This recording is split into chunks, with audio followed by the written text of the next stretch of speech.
Karibuni wasikilizaji wa Radio Mbiu Sauti ya Faraja katika mfululizo wa vipindi 47 vya tafakari ya mateso ya Bwana wetu Yesu Kristo, kipindi cha Kwaresima. Leo ikiwa ni siku ya 8 ya tafakari yetu inayoletwa na Padre Stanislaus Mutajwaha, mkurugenzi wa shule ya Kwauso iliyojengwa kumwenzi huyu tunayekutana naye katika Sanda ya Torino. Mada yetu leo ni ombi la Abgarius wa 5 Ukama, mfalme wa Edesa. Naanza na nukuu. Makali ya mateso yote yale ya binadamu yanaweza kupunguzwa kwa kutafakari uchungu unaoonyeshwa kwenye sanda. Mwisho wa nukuu. Hayo ni maneno ya Profesa Sebastian Rodante. Sanda imekuwepo kwa miaka mingi. Kazi ya kutoa maelezo fasaha kuhusu ilikuwa wapi kila wakati wowote wa kuwepo ni ngumu sana vile vile. Sanda imekuwepo miaka mingi. Kazi ya kutoa maelezo fasaha kuhusu ilikuwa wapi kila wakati wowote wa kuwepo kwake ni ngumu sana vile vile. Sanda imeshuhudia matukio mengi, lakini kati ya tukio na tukio lingine kuna nafasi ya ukimya ambapo mtafiti anajikuta hana maelezo kamili mikononi. Kwa hiyo yanapotokea mapengo makubwa au ukimya mrefu, wanahistoria wanaweza kujikuta mbele ya changamoto kubwa ya kutafuta taarifa zinazoaminika kuweza kutengeneza maelezo yanayoeleweka. Mmojawapo wanahistoria waliofuatilia historia ya sanda ni Ian Wilson.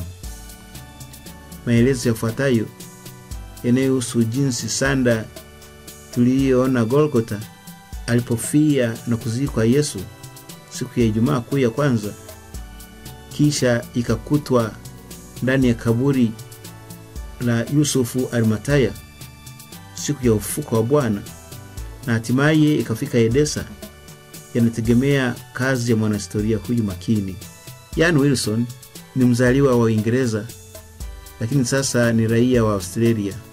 Historia inasema kwamba katika karne ya kwanza, enza mfalme Abgarius wa 5 katika mji wa Edesa, sasa mji ambao unaitwa Sanliurfa, kusini mashariki ya Uturuki, muda si mrefu sana baada ya kifo na ufuko wa Yesu, kulikuwepo picha moja ya ajabu.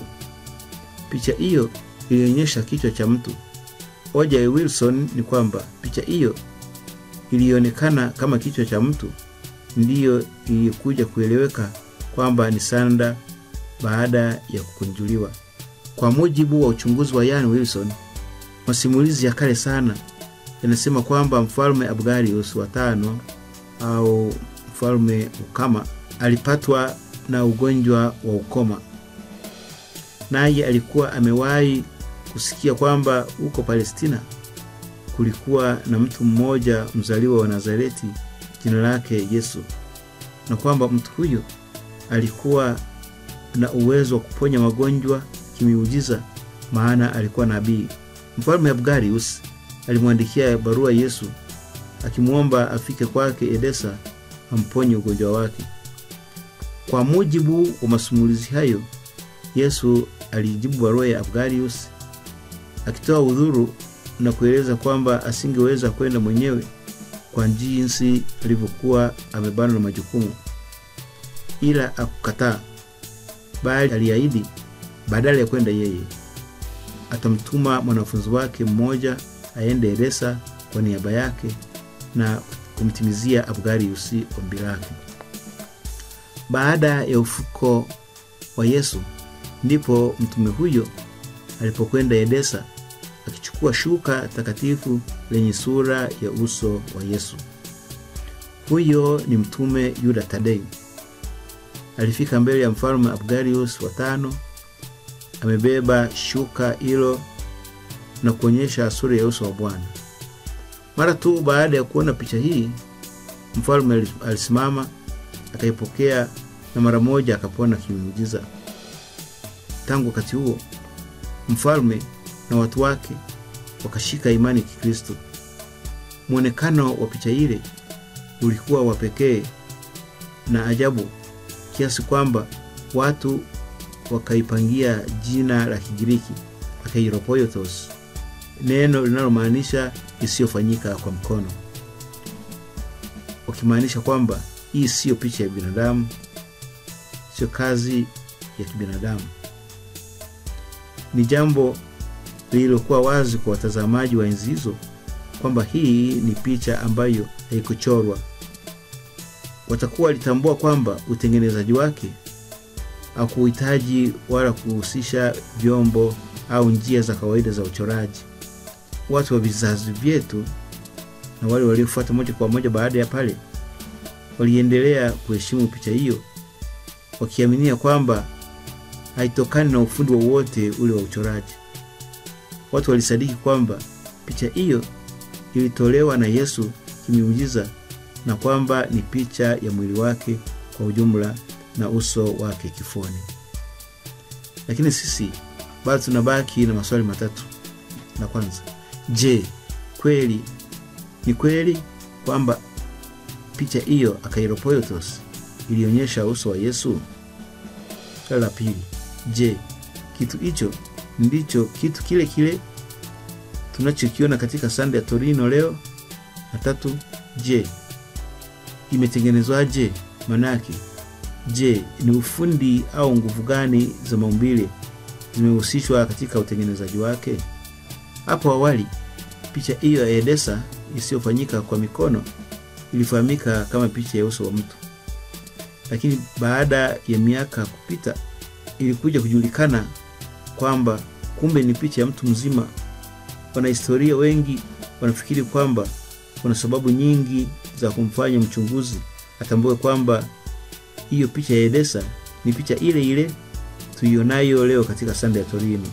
Hata hivyo, bado hapa na pale kuna mianya inayoweza kumruhusu mtu mwingine aulize maswali yanayohitaji bado uchunguzi zaidi. Hata hivyo, kinachoonekana kwenye sanda ya Torino leo hii ni picha ambayo sayansi mpaka sasa hivi haijapata maelezo jinsi ilivyotengenezwa. Kwa hiyo, sayansi haijaweza kufuta usahihi wa jina la akairopoiotos. Ndio sababu kama vile kwa karne nyingi kabla ya ujio wa sayansi ya siku hizi watu walielezea picha ya Edessa kama akairopoiotos, ndivyo pia inavyoendelea kuonekana kwetu katika fumbo hadi leo hii. Hivyo kwetu sisi, kama hapo kale, sanda ya Torino bado ni akairopoiotos, kwa vile licha ya viwango vya juu vya teknolojia tulionayo mikononi mwetu, hatujafanikiwa kutengeneza picha inayofanana nayo. Basi ndugu zangu, hiyo ni tafakari, ni mangamuzi yetu mpaka leo, siku ya 8 ya utafiti wetu, uchunguzi wetu, tafakari yetu juu ya mateso ya Bwana wetu Yesu Kristo tunavyoona katika taarifa za sanda ya Torino. Asanteni sana kwa kunisikiliza, na kesho tutaendelea na mada nyingine kutambua kwamba huyu mtu tunayemuona katika sanda ya Torino ni mtu aliyetoka jasho la damu. Asanteni sana.